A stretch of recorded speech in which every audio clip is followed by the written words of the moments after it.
The Saga of Tanya the Firebender by Shaggy Rower. Prologue Chapter 1. The Crouching Dragon. Before she turned 2, Tanya could hold fire in the palm of her hand. Unlike her first death, when she'd argued with that insufferable being X, Tanya could not recall the details of her second death quite so easily. She'd been on a high-risk mission, and remembered flashes of the scowl on that hate-filled zealot Mary's face as she fired round after round at her, each shot laying waste to the city beneath as they rampaged through the sky. Had Mary dealt her a killing blow, or had she collapsed with exhaustion and plummeted to her death after the battle? Tanya wasn't sure, but without the benefit of seeing time frozen around her, her memories of her final moments were hazy. Although perhaps final wasn't quite the right word, because after awakening from what felt like a very long slumber once again, Tanya found herself reincarnated for the third time. The world was different, though it was doubtlessly a poor attempt at irony. Tanya's life story was strikingly similar to her previous incarnation. She had been born into a world at war, the daughter of a common soldier who she assumed had perished in the conflict, and whose mother had quickly decided she was not ready to handle the responsibility of parenting alone. Thus, mere days after her birth, she had been left in the care of a religious orphanage. Once she had gained a fine enough control of her motor functions to explore, Tanya set about gathering information about her latest world. Her first guess that she had been born into a section of Imperial Japan that really loved the color red had proven close, but not entirely accurate. This world was divided into 4 nations, and her new homeland called itself the Fire Nation. It was a militaristic empire ruled by a figure known as the Fire Lord, and though the technology in this world was sadly far behind the previous world she'd inhabited, the Fire Nation was at least the most technologically advanced of the 4, boasting metal ships, tanks, and the beginning of other marvels of military engineering. The Fire Nation had instigated the current war nearly 100 years ago, and if the propaganda available at her orphanage was to be believed, it was set to win in the next decade or so. Speaking of her orphanage, Tanya's new home was the Cerulean Orphanage, an extension wing of the High Temple in Capital City. The organization who ran it were a strange group that called themselves the Fire Sages. Tanya had at first believed it was an on-the-nose reference to the name of her nation, but had soon been proven wrong after witnessing a fascinating sight. Firebending. She'd only been a few months old when she'd first seen it. Although the Fire Sages were responsible in theory for running the orphanage, in practice their involvement was in organization only. The ones who did the majority of the work were the nuns. There was one sage though, a relatively young and mousy-looking man named Hazar, who would occasionally drop by to entertain the children with stories about legendary heroes who commanded flames and fought dragons. Tanya had been listening half-heartedly to one such story when, out of nowhere, Hazar had decided to emphasize his story about how mighty the dragon's roar was by tilting his own head back and mimicking it. When a genuine jet of sparkling red flames had shot out of his mouth, she had fallen off her chair in surprise. Soon it became clear that the 4 nations were named for more than just their preferred color schemes. Some people in the Fire Nation possessed the power to telepathically manipulate fire through the act of moving their bodies in controlled movements, reminiscent of ancient martial arts. Once Tanya had mastered speaking with her new mouth, a few quick questions revealed that members of the other nations could manipulate their named elements in much the same way. Once she discovered this, a new question had popped up in Tanya's mind. Was she a firebender? It was no great secret that all firebenders were conscripted into military service as soon as they were able, and it was definitely being X's style to grant her a curse disguised as a blessing. Just like he'd given her great magical power in her previous life, knowing it would force her to fight at the front lines, had he given her the power to firebend in this life, knowing it would force her into the war once again. Though logically she knew the best option would be to never uncover whatever talents Being X may or may not have given her, resisting the urge to try it proved a surprisingly tough challenge. Something in her chest, something hot and powerful, not dissimilar to the feeling of Mana, ached whenever she was near a naked flame, bringing with it a longing to reach out and touch it. She did well resisting the urge for as long as she did, but a few weeks before her second birthday, the temptation proved too much. She'd been alone in the library, reading a book of the history of the world in the candlelight, and had let her guard down. Her breathing had slowed, unknowingly rising and falling with the faintest flicker of the candle. And before she knew it, the beauty of the tiny little flame had transfixed her. She reached out, plucking it from the candle wick as easily as picking a grape from a vine, and levitated it above her finger as she gazed deep into it, not even questioning how the flame did not fade away without fuel. A sharp gasp snapped her back to reality, and Tanya snuffed the flame in the palm of her hand as her eyes shot upwards. One of the fire sages was watching her with wide eyes, his expression caught between surprise and awe. Whatever hopes she'd had of dismissing it as a trick of the light were quickly shattered, as the sage scooped her up into his arms and took her to see the head sage. While firebenders were not uncommon, most children did not discover their gift until the age of 5 or later. Those few who discovered it earlier were hailed as prodigies. But even amongst them, it was unheard of for anyone to discover their gift at the age of 1. And so it was that, much to her great annoyance, Tanya was singled out as a genius amongst geniuses, and began private lessons with the fire sages in the art of firebending at the tender age of 2. Whether she liked it or not, the path to becoming a master firebender had been thrust upon her, a path that would doubtlessly lead her into the battlefields once again. Before she turned 6, Tanya had earned herself a reputation. That year, news had been about that this year's Crouching Dragon tournament was the one to watch. The Crouching Dragon was an annual event where the firebending children of nobility and other influential figures battled it out in mock duels to demonstrate their strength. While it seemed barbaric to Tanya to make children blast jets of fire at each other for entertainment, she at least understood the unspoken reason behind it.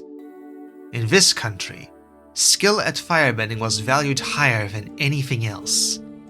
Higher nobility boasted of bloodlines that had never failed to produce firebending children, and the achievements of firebending masters were celebrated far more than that of doctors, engineers, or non-bending soldiers. There was a direct, strong correlation between one's skill as a firebender and her respect afforded to them, so of course the political elite would be chomping at the bits to show off their progeny as future firebending masters at the earliest opportunity. Azula, the granddaughter of Firelord Azulon, and a prodigy who'd awakened to her firebending at the age of 4, had been relentlessly training under the finest tutors the Imperial Court had to offer for the past year, and this tournament would be the first public demonstration of her exceptional skill. At age 5, she was now able to compete in the tournament's youngest age bracket, alongside many children who'd only just discovered their abilities, and public opinion was that she was expected to dominate it. Rumor had it that she was daring, focused, and utterly ruthless when she had a goal in mind. It was clear that Prince Ozai intended for this tournament to be her debut into high society, a demonstration of the natural talent members of the royal family were blessed with. So, Tanya was slightly concerned that she was being entered as well, and into the same age bracket no less. As representative of the Fire Sages, High Sage Ignis was granted a seat amongst the high nobility at the tournament and other such political events, and as such reserved the right to enter a contestant of their own.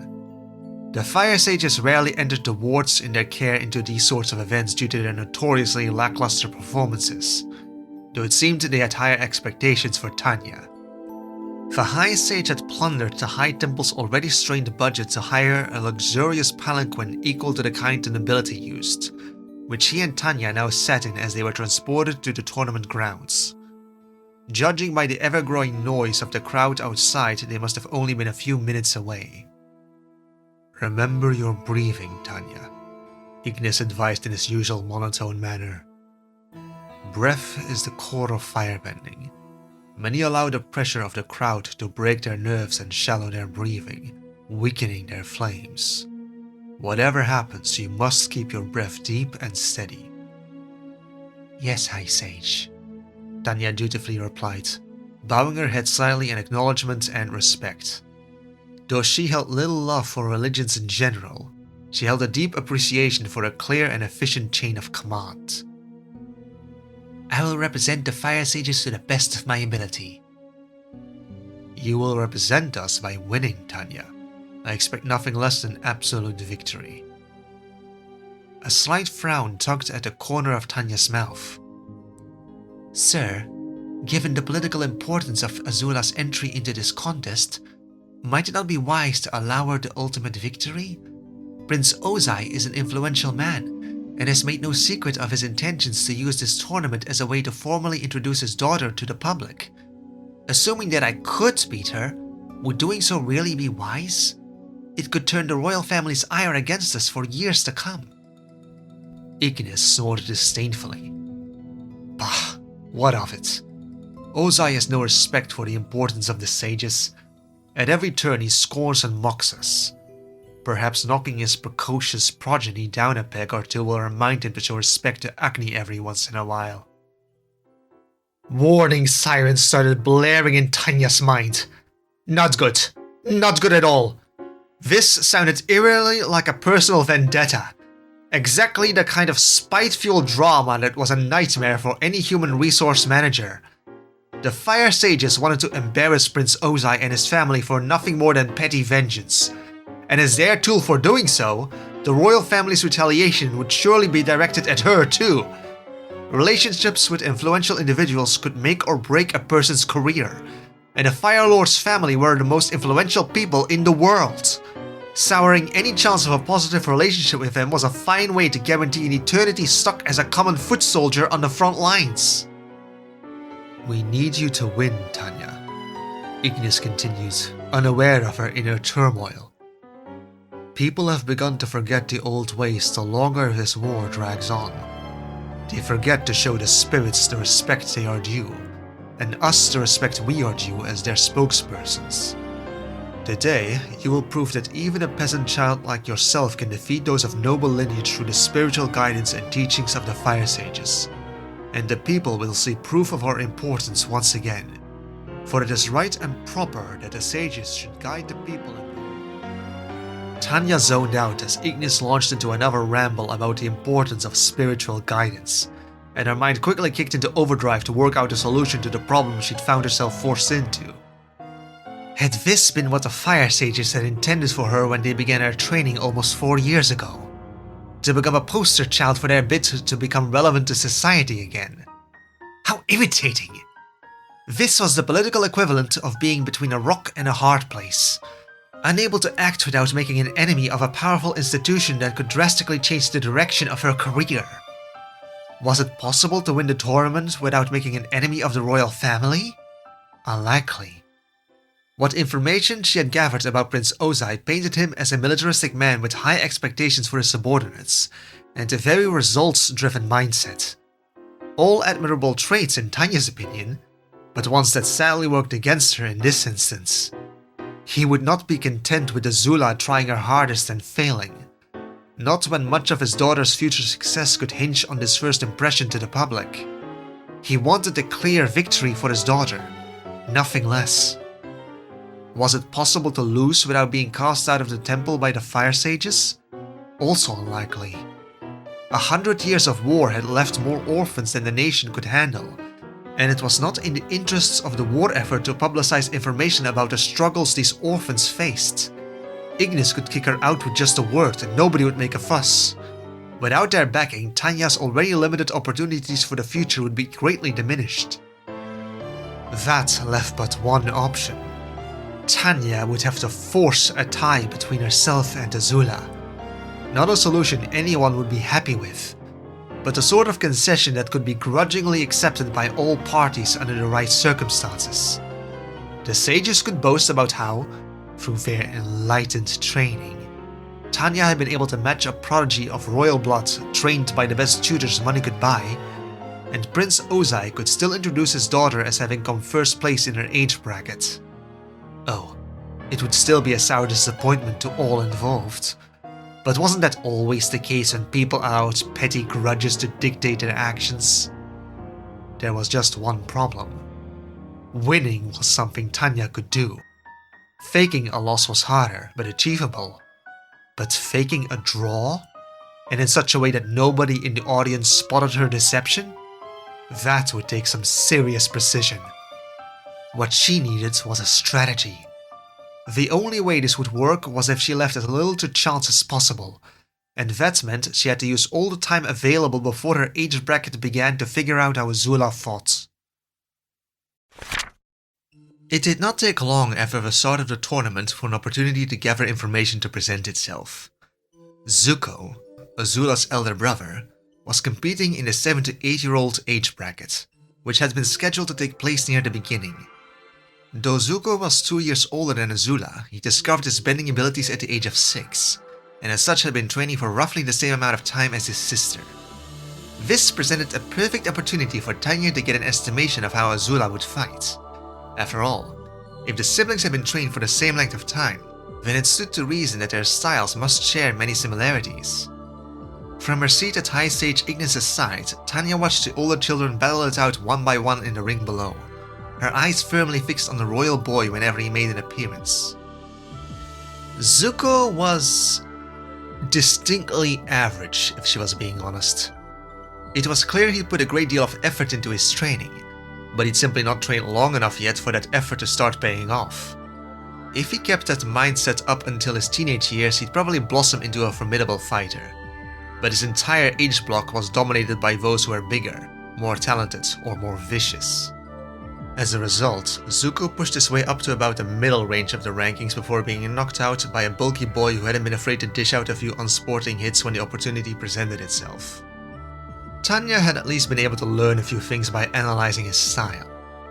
Zuko used highly aggressive movements and focused on pressuring opponents with a strong offense, as most firebending styles like to do, but was more focused on speed and precision and raw power like the standard military styles were. His basic movements involved some rather complex acrobatics for a beginner that Zuko unsurprisingly struggled with.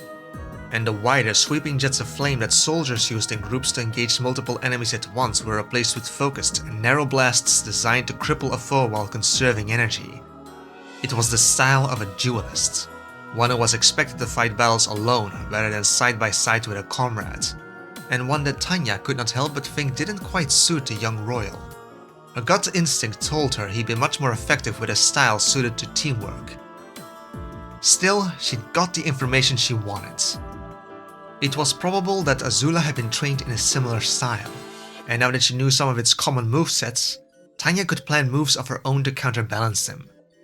Next, she needed information on Azula's mindset, and there was only one place around here that she was going to get that.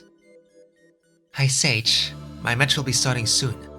With your permission, I'd like to go and meditate somewhere peaceful in preparation. Ignis gave a distracted grunt of approval, eyes never leaving the fights below. And so Tanya hopped off her seat and strode through the spectator's stands, heading in the direction of the contestants' lounge. Wherever she walked, people's eyes followed her, and a trail of whispers lingered in her wake. Tanya's body in this world was nearly identical to the one she'd had in her second life. Small and delicate looking even for her age, with golden blonde hair that framed her face in messy curls. Black hair seemed to dominate the gene pool in this nation, so her unusual hair color never failed to draw attention. Many would have doubted she was of Fire Nation lineage at all if it were not for her eyes. Unlike the blue they'd normally been in her second life, Tanya's eyes in this world were the same yellow gold they'd used to turn to when she was invoking magical formulas. This eye color was a rare but distinguished trait unique to the Fire Nation, possessed only by a handful of families other than the royal family themselves. The contestants' lounge was only a short walk away, a simple room of lockers and benches not unlike the changing rooms at swimming pools. It led directly out into the arena, and was wide and spacious enough for the competing children and their family members to prepare themselves in relative privacy. With the 7 to 8 fights well underway, the only people in the lounge right now were those who'd been eliminated and had yet to leave. including... Father is going to be angry with me, isn't he? Prince Zuko was the very picture of a miserable child. Hunched forward, shoulders slumped, and with his hands over his face to cover eyes that were no doubt speckled with tears.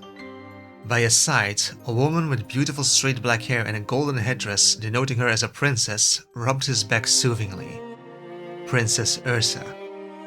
Tanya opened a locker close enough to overhear their conversation without arousing suspicion, and set about pretending to get ready. "Oh, sweetheart," Ursa replied in a consoling tone. "That's not true. Azula wouldn't have lost. And you are not Azula. You're both special in your own ways." "Well, I don't want to be special in my way. I want to be a great firebender too." Zuko's voice pitched up in the beginnings of a tantrum. "Azula isn't afraid. Azula doesn't hesitate. It comes so easily to her. Why am I the only one who struggles?" "Oh, Zuko." Ursa wrapped her arms around her son and pulled him into a gentle hug. "Everyone struggles sometimes. We all feel like there's something that's impossible for us. But I promise you that it's just an illusion. With time and dedication, you're sure to become a master one day. And you'll be all the greater for having struggled to get there. But do you know what's even more important?" She kissed Zuko lightly on the head. "That you keep your kind heart. That, more than anything, will lead you to a happy life, my son. But Father didn't come here to see a kind heart." That one sentence froze the conversation so awkwardly that even Tanya couldn't help but wince. That was more information than she'd bargained for. It seemed that all was not as well as it appeared within the royal family. Still, courtroom drama aside, Tanya could at least infer useful intel from the conversation. By the sound of it, Azula was quickly developing the right mindset for an efficient warrior. Fearless, decisive, and merciless when necessary. No doubt a result of Prince Ozai's high expectations. It was a shame that Zuko didn't seem to thrive in such an environment like his sister did. After a drawn-out silence, Ursa stood and held her hand out to Zuko. "Come, let's go back to our seats before Azula's match starts." Zuko shook his head glumly. "You go. I want to stay here for a while." Ursa frowned, but soon accepted it with a soft sigh. "Very well. But come up soon, okay?" "I will." With graceful steps befitting of royalty, Ursa departed, leaving Zuko alone to his sulking. Tanya took a moment to consider her next move. On the one hand, she'd obtained the information she needed, and admitting to eavesdropping would not do her reputation any favors. Yet, on the other hand, she had an opportunity here to introduce herself to a member of the royal family. A few words of encouragement here could snag her a connection with a future important figure in high society. And as it so happened, she'd heard quite a few inspirational sounding quotes during her first life. Oh, why not? It's not like a few words could do any harm. Zuko felt ashamed. He could have won that fight. He knew he could have. There had been a moment when his opponent had overreached himself, revealing an opening in his guard that would have allowed Zuko to shoot a blast of fire straight into his chest. The opportunity had been right there in front of him. But he hesitated.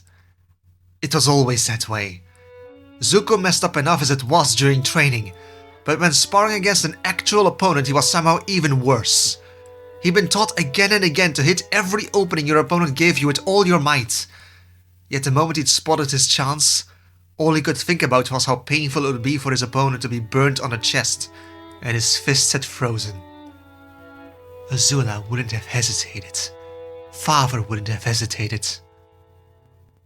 Our greatest glory is not in never failing, but in rising every time we fall. Zuko jumped at the sound of a voice nearby, and his head quickly shot around to find the source of it. A few steps away stood a girl smaller and younger than him, with hair like spun gold and yellow eyes as sharp and narrow as a raven's hawks. Whether it was her piercing gaze or the aura of danger cloaking her that caused an uneasy chill to run up his spine, Zuko did not know. but she immediately put his nerves on edge. "You have to fight a battle more than once to win it," the strange girl warned like a doomsayer of old. "All that matters is that you are the one who wins the war in the end, and no war can be won without blood, sweat, and sacrifice." And then she smiled. Zuko had seen many different kinds of smiles before. He liked to think that the way someone smiled said a lot about who they were. His mother's smile was soft and warm, like the comforting rays of the sun on a summer afternoon. His uncle's smile was white and hearty, full of adventure and life. His sister's smile was subtle and sly, like a satisfied jackal cat when it caught a bird. But this smile was unlike any he'd ever seen before, and it sent a bolt of cold terror down his spine. It was white like Uncle's, but strangely lopsided and full of sharp teeth. It was a smile that screamed recklessness, bloodlust, madness. The smile of a demon. With a short bow, the terrifying girl strode away, leaving Zuko paralyzed by his fear. He was not the most sociable of children, but Zuko was certain that a smile like that was entirely wrong on a girl as small and young as her. Was she even a girl at all? Or perhaps one of those evil spirits Uncle warned him about? Whatever the case, Zuko was sure that he wanted nothing to do with that girl ever again. Tanya strode towards the arena with her head held high, a triumphant smile on her face. That conversation with Zuko had gone as well as she could have hoped. With a father like Prince Ozai, she suspected that using a military analogy would get through to him effectively, but she hadn't expected it to have been so effective as to leave him speechless. No doubt his spirits had been lifted, and in the future he might remember the kind words she'd offered him. Yet now was the time to put thoughts of future politicking to the side and start focusing on combat. The competition in the 5 to 6 age bracket wasn't as intense as in the older years, but Tanya had to be careful to limit herself to match Azula's abilities during each of her fights to make her final deception seem more plausible. It required strength and discipline in equal measure. Here was hoping a new body and a few years of peace hadn't dulled her battlefield instincts. Something was very unusual about this year's tournament. Prince Iroh would admit there seemed to be increasingly less he and his brother Ozai saw eye to eye on these days, but one thing they could always find common ground on was their deep appreciation for and skill at firebending. Which was why, as they watched the 5 to 6 age bracket unfold and Ozai shot him curious glances, Iroh knew he wasn't imagining things. Azula cut through her competition like a hot knife through butter. In each round, she demonstrated her overwhelming talent in a different way. During her first round, she went for speed, shattering her opponent's defenses and taking them down in just under 8 seconds.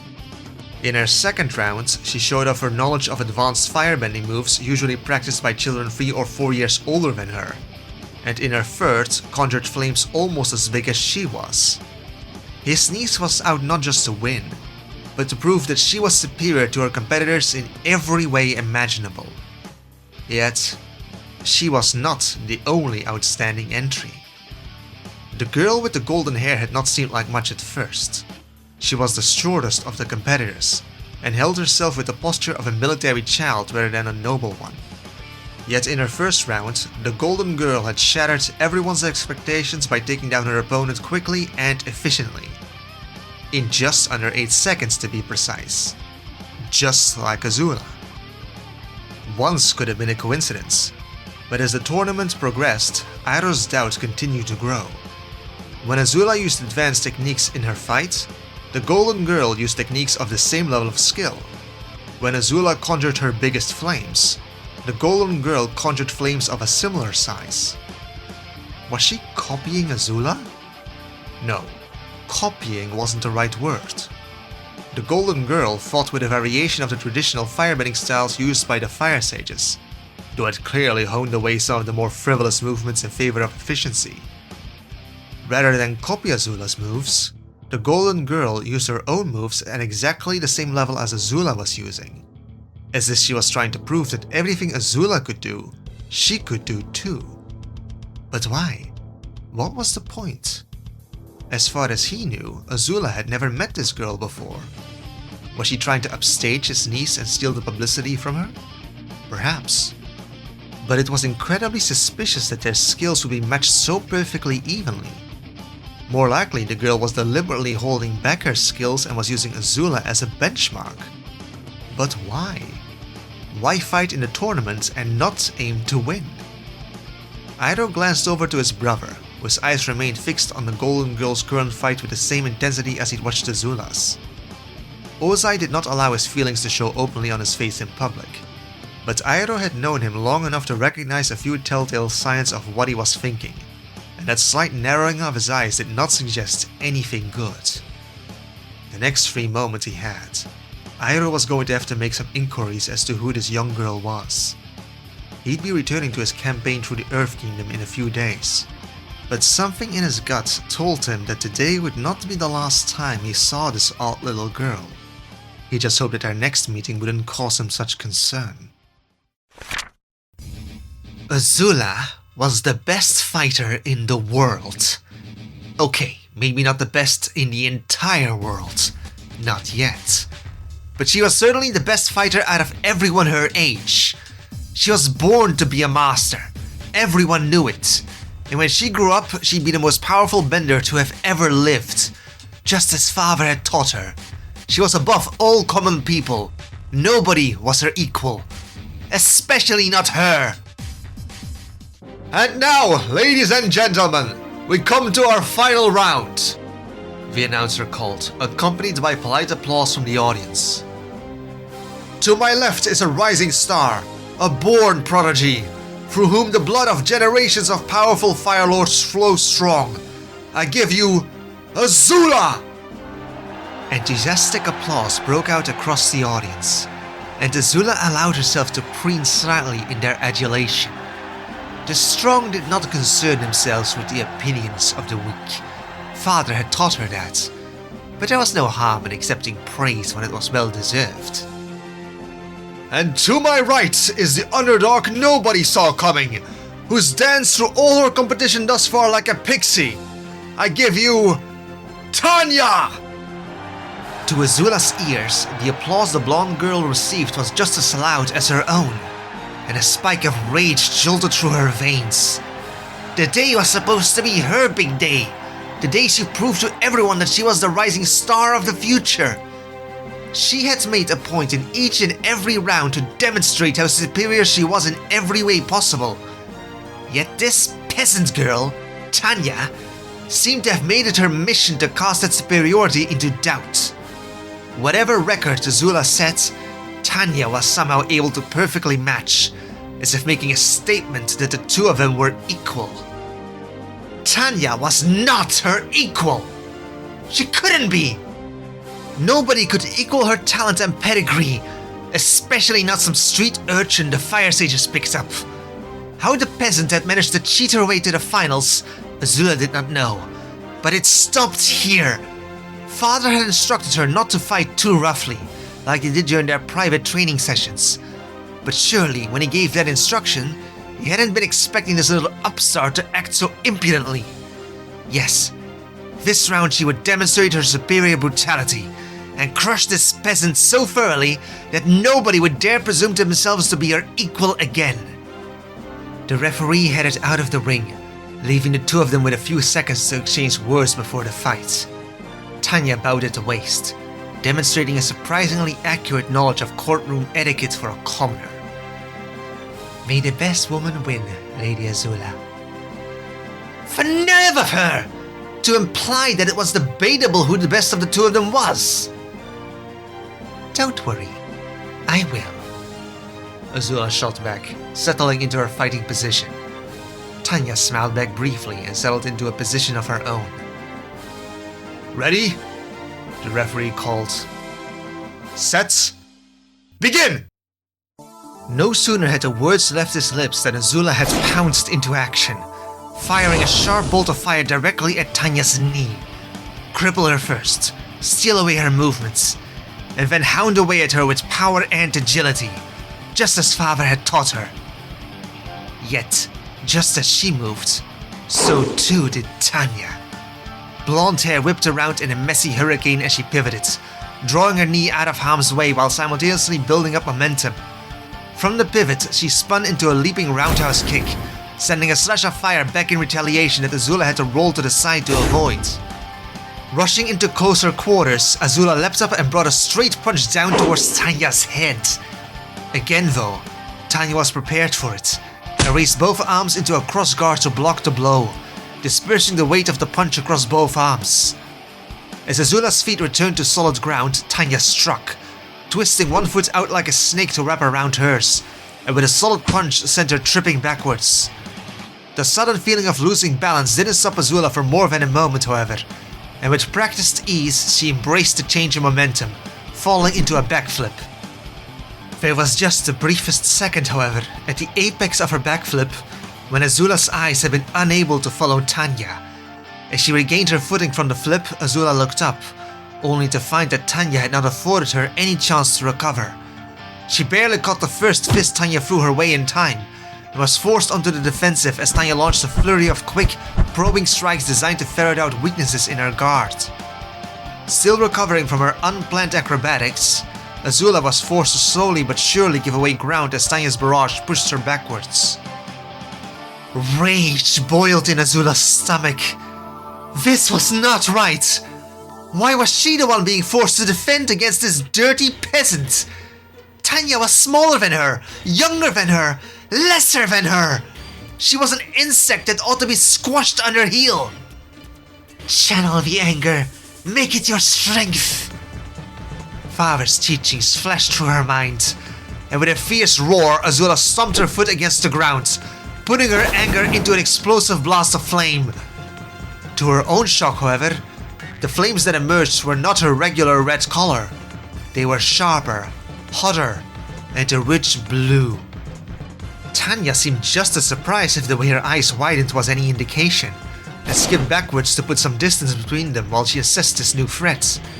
But Azula was quick enough not to let this opportunity slip by. She lunged forward, harnessing her anger again, and with both hands unleashed a straight blast of blue flames. Tanya quickly spun her arms to form a flaming barrier, but when the blue flames collided against it, Azula was satisfied to see Tanya step backwards, a look of concern growing on her face. Yes, she was overpowering her! Most would have surrendered their reason when gripped in the throes of rage, but royalty was above such things. Azula's anger only sharpened her already impressive mind, and rather than maintain her powerful but ultimately stamina-draining attack, she switched tactics. As she cut off her stream of fire, Azula's arms separated, two fingers on each hand pointing out like knives, and from each hand a thinner stream of blue flames, about as thick as a ribbon, unfurled. She whipped her arms around in serpentine movements, causing the fire whips to soar outwards towards Tanya and strike at her from multiple angles, like a nest of snakes hissing and biting at an intruder. Tanya seemed to realize the futility of blocking such an attack, and was forced to begin ducking and weaving through the frenzy of strikes. Dimly, Azula could hear the approving roar of the crowd in the background, yet for the first time she found that she didn't care. The vengeful satisfaction of knowing that the tables had turned and that she was now the one forcing Tanya on the defensive was sweeter than freshly picked grapes. This was right. This was how it was meant to be. She had control of the fight now, and the street urchin was dancing to her commands, as was rightly so. Azula redoubled her vigor, and the speed of the fire whips increased. One struck a glancing blow against Tanya's cheek, leaving a scorch mark. It was only then, with her attention drawn to Tanya's face, that Azula finally noticed the expression the blonde was wearing. She'd been expecting a look of discomfort, perhaps even fear. Instead, what she found was a maniacal smile that stretched unnaturally across the little girl's face like a snarling hyena wolf, highlighting wide eyes that seemed to shine with malevolent glee in the light of the blue flames. Tanya flipped backwards to vault over an incoming strike, and Azula smirked as she noticed the odd angle Tanya was falling at. At last, the peasant had made a mistake. From that angle, she'd never be able to land on her feet, and once she hit the floor, Azula would pummel her with a barrage of her strongest attacks. Her whip circled around Tanya's falling form, ready to strike. But then, in a blast of flames, Tanya was moving in mid-air. Technically speaking, the technique for using firebending for flight was a basic one. All you had to do was unleash your inner fire in a quick, intense burst over a short distance, rather than let it roll further away from you, and the thrust generated would propel your body in the opposite direction of the flames. A number of basic katas use the technique to enhance the momentum of a strong punch or kick, or in brief bursts to change the direction of acrobatic movements mid-air. But to actually use the technique to achieve sustained flight was a different game altogether. Humans were not born to fly, and required many years of practice and experience in order to gain an instinctive grasp of how much thrust and fire was needed to not just defy gravity, but control their flight smoothly. Yet, if humans weren't born to fly, whichever spirit watched over Tanya's birth hadn't gotten the memo. With graceful arcs and spins, Tanya flitted through the air with the ease of someone who'd been flying for a lifetime, dodging the tendrils of blue fire with so much less effort now that she had a whole new dimension of movements to play with. An odd silence fell over the crowd, and for a moment Azula forgot her rage and found that she shared their sentiment.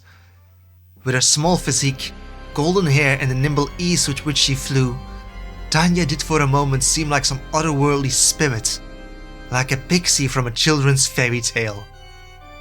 Tanya saw her opportunity and dove forward through a gap in the whips to engage Azula in close quarters once again. As she rocketed down from above, she cartwheeled, turning the flames at her feet from short jet bursts into an arrowhead shape, and drop-kicked Azula from above. Tanya was far from heavy, but the full force of gravity behind her shattered through Azula's guard and knocked her a considerable distance backwards. While struggling to regain her footing, Azula became aware of just how heavily she was breathing and how damp her forehead had become with sweat. Was she losing? No, that couldn't be possible. Could it? For the first time in her life, Azula felt an uncomfortable dread trickle down her spine as it dawned on her that she was probably going to be defeated. This dirty little peasant girl, who flew like a pixie and grinned like a demon, was going to beat her before the eyes of the entire nation. Tanya had not pressed her attack when Azula was thrown back, instead opting to reform her own stance and catch her breath as well. She was breathing heavily and sweating as well, betraying the fact that for all her skill, she too only had the stamina of a child. Yet unlike Azula, she didn't look like she'd lost her confidence. In fact, if her feral smile was anything to go by, she'd only become more excited. Neither of them had the stamina to draw this fight out for much longer, so whomever scored the next good hit would be the winner. Azula forced her breathing to steady, quashing down her feelings of unease and focusing on the same rage she'd felt before. As much as she despised Tanya, she was forced to concede that she'd have to give up on her original goal of winning brutally if she wanted to win at all. If they were so closely matched in strength, skill and agility, then the only thing Azula had left to rely on was cunning.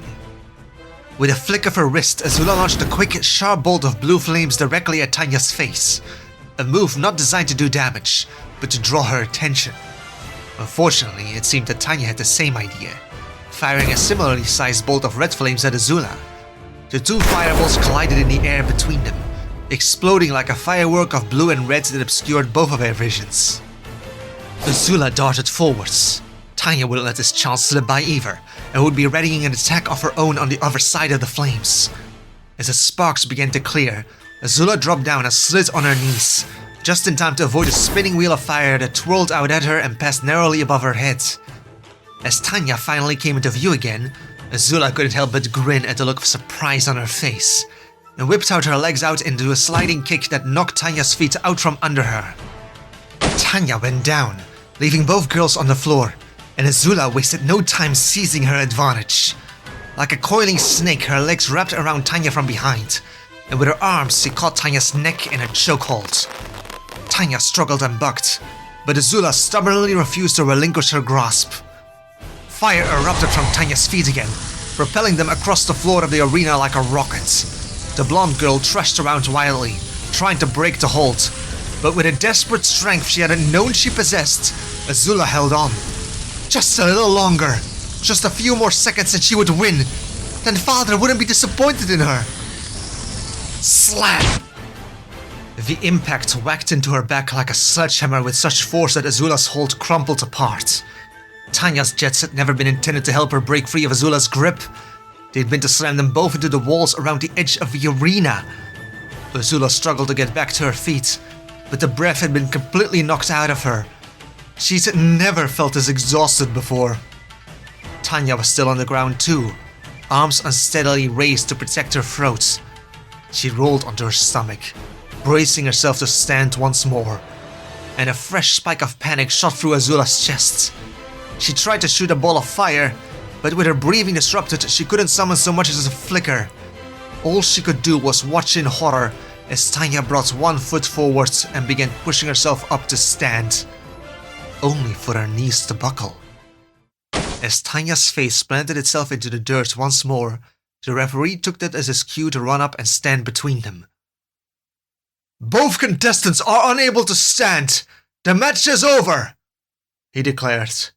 Quickly he examined them both, then turned back to the audience. "The result is a tie!" The audience broke into a cacophony of applause, many even standing and whistling their approval. And who could blame them? That had probably been the most intense fight between 5-year-olds in Fire Nation history. Yet despite the cheers, all Azula cared about was the cold lump of dread settling in her stomach. She hadn't won, and now she had to answer to Father.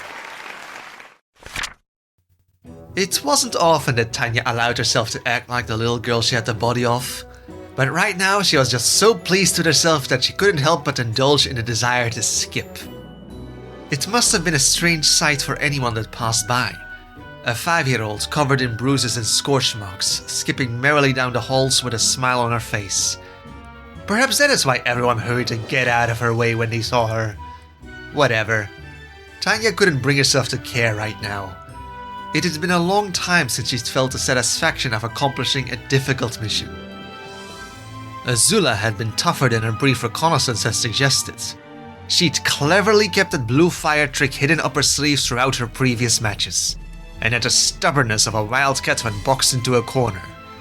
If Tanya hadn't had 2 extra years of practice on her, she might have lost.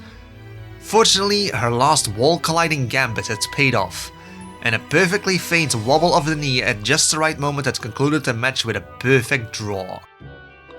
High Sage Ignis wasn't happy that she hadn't won, but had been mollified by her demonstration of her mastery of the flight technique. He'd be able to crawl on about the benefits of spirituality for years to come, and, more importantly, Tanya hadn't painted a large target from the royal family on her back. In fact, she might go so far as to say that she and Azula had connected during their little bouts. Maybe she was imagining things, but she felt like there was a spirit of friendly competition between them. "An excellent display, little lady. You have quite a talent." Tanya looked to the side, where a young man with impressive sideburns and a face that made her think of a monkey was slowly clapping his hands. He wore the armor of the Fire Nation Navy, and to have gained access to an event like this, Tanya knew he must have achieved at least an officer rank. The man walked forward and offered a hand, which Tanya shook without hesitation, noting his weathered and fiercely tanned skin. She'd shaken hands like this before during her second life, when meeting soldiers fresh out of serving in desert campaigns. Now, why would a member of the Navy have been serving in the desert? Perhaps he'd been in the army, and the experience had given him such an appreciation for water that he transferred straight after? Junior Lieutenant Zhao. The man introduced himself with a charming smile. Oh wait, I suppose it's just Lieutenant Zhao now. Sorry, I'm still getting used to the idea of holding a serious rank. A rising star in the military? How interesting. Zhao didn't speak like a man of noble birth, and to have achieved the rank of lieutenant at his age suggested that he must have made quite a meritorious achievement. Tanya, she replied courteously, offering a respectful nod. And thank you. I've been studying hard in the hopes of becoming a master. She may not have wanted to be discovered as a firebender at first, but once the secret was out and her future conscription all but guaranteed, it was only logical to become as skilled as she could. Mastery of firebending could very well mean the difference between life and death on the battlefield. Zhao's smile grew. So I see. You studied under the Fire Sages, correct? It's rare to see a traditional style like theirs these days, but you certainly made good use of it. Unlike the royal style, which was better suited to dueling, or the military style, which emphasized simple movements that could be used in conjuncture alongside other soldiers, the Fire Sages style was more ceremonial. Its forms were designed for more precise shaping and control of flames rather than speed or power, better for putting on a show rather than inflicting damage.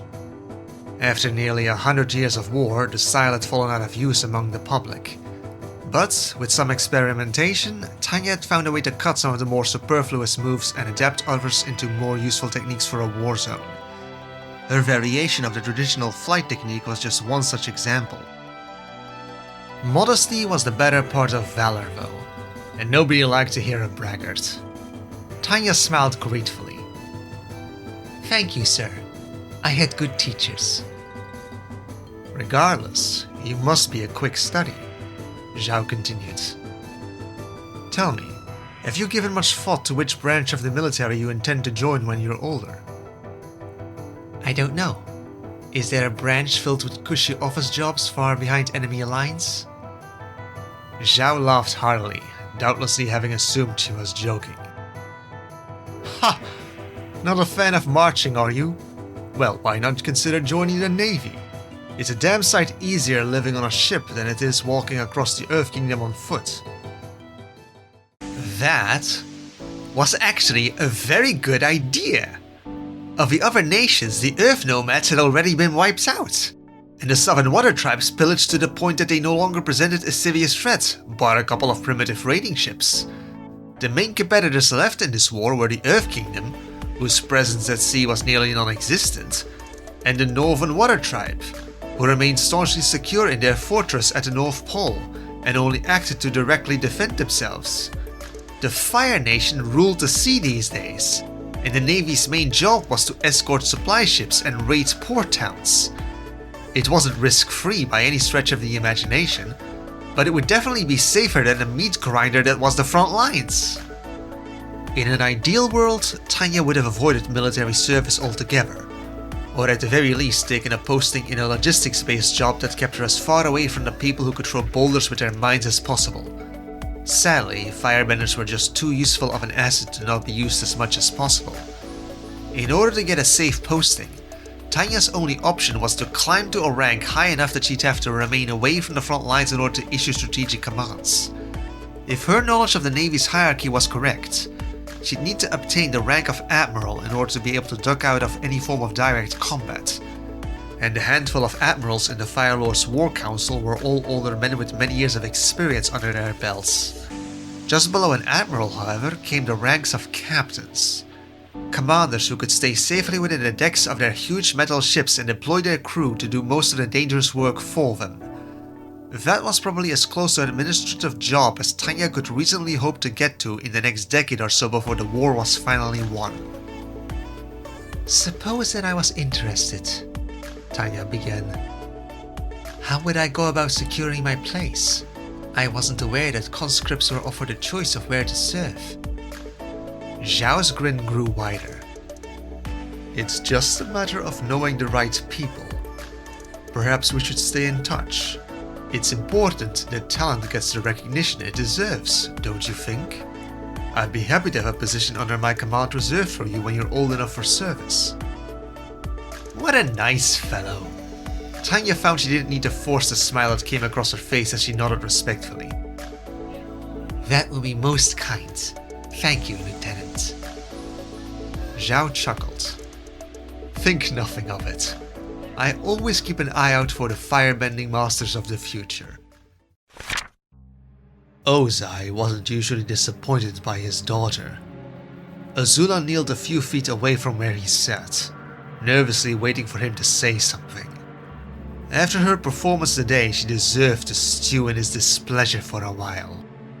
That she had awakened the rare blue flames had been a stroke of good fortune, enough to salvage her reputation after that disaster of a fight. But it did not absolve her of her failure. Azula took to the lessons he gave her like a natural, whether they be on combat, politics, or morality. There had been a few mistakes in the past, usually after her mother had filled her head with some sentimental nonsense, but it never took long to correct her mistakes. He could usually count on Azula to act in a way befitting of his heir. Yet today, Ozai found himself disappointed. No, that wasn't a strong enough word. It was more accurate to say that he was infuriated. He had never imagined that Azula might lose to anyone of her own age, but now he saw that he'd been too lax in her training. Oh, for Rebel might think that she and that commoner child had been equally matched, but Ozai was not fooled. The blonde girl had planned for the match to end in a tie right from the beginning, and Azula had allowed herself to be led by the nose. Speaking of a blonde girl, Tanya, Ozai was torn on how to deal with her. That she represented the Fire Sages irked him. People forgot, but the original Fire Lord had been a member of the Fire Sages, and had ruled with them as his equals. Time had separated the Fire Lord into a more political entity, but the Fire Sages still held the executive right to coronate a new Fire Lord, or to refuse to do so if they disapproved of him. The idea that those old fossils of a bygone era should have any power over the Fire Lord, however fleeting, was an insult. The weak should never dictate the will of the strong. Once he became Fire Lord and brought an end to this war, he would establish a new regime, where the authority of he and his chosen heirs was beyond any doubt.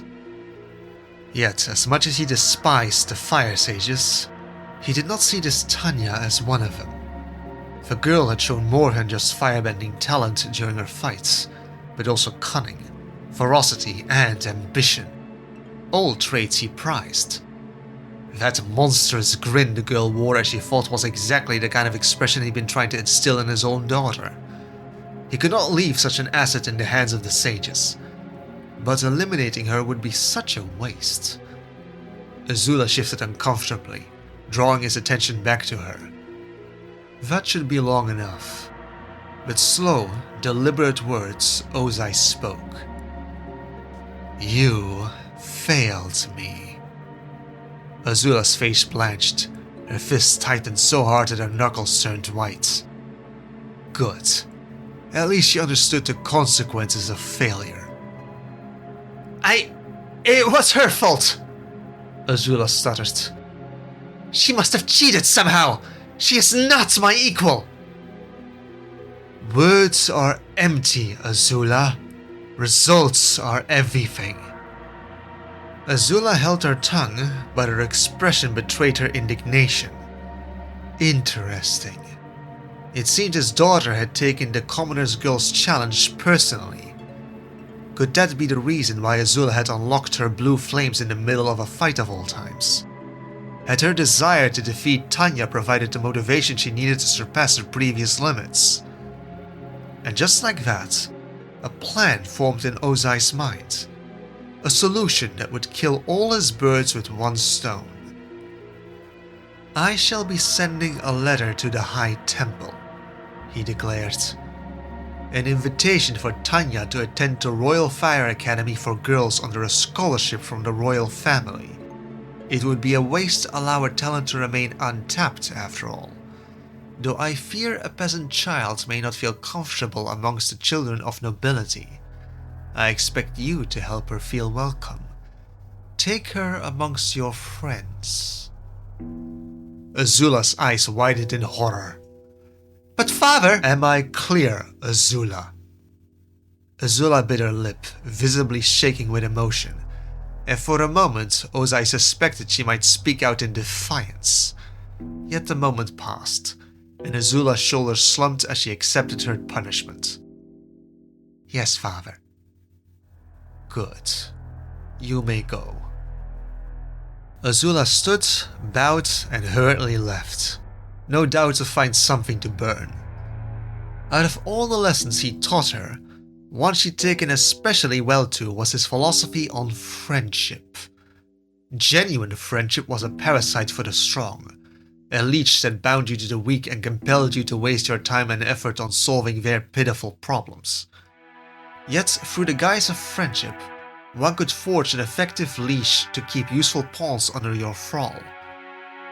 Azula had done well in selecting her friends so far, choosing two girls of similar age with noble lineages and useful connections, who both possessed useful skills that Azula could learn for herself or deploy for her own purposes.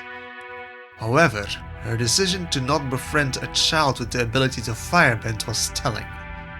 She did not suffer anybody who might be able to rival her. Ozai had learned many important life lessons indirectly from Iroh. His struggles to prove that he was just as good, if not better, than his oh-so-sanctimonious brother had taught him much about the drive hatred could grant you when used properly. Having a mortal enemy inspired you to put your utmost effort into destroying them. Yet the one who should have been that rival for Azula, Zuko, was a soft-hearted weakling who'd give up and run to his mother rather than provide any sort of challenge. In a way, Azula's success had been her failing. She had never learned how to deal with competition, for there was nobody who could compete with her. Until now. Enrolling Tanya at a royal academy would separate her from the Fire Sages for most of the time before she could be conscripted into military service, and would drive a wedge into the Sages' plans to use her as their poster child.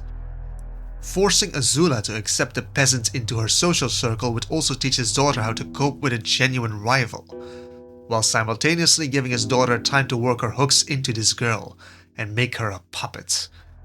With her natural talent and a fine education, Tanya was certain to become a powerful weapon for the Fire Nation, one that would dance to his daughter's tune, and by extension his too. Yes, destiny seemed to have greatness in store for young Tanya, greatness that, through his designs, would be harvested in service to the Fire Nation.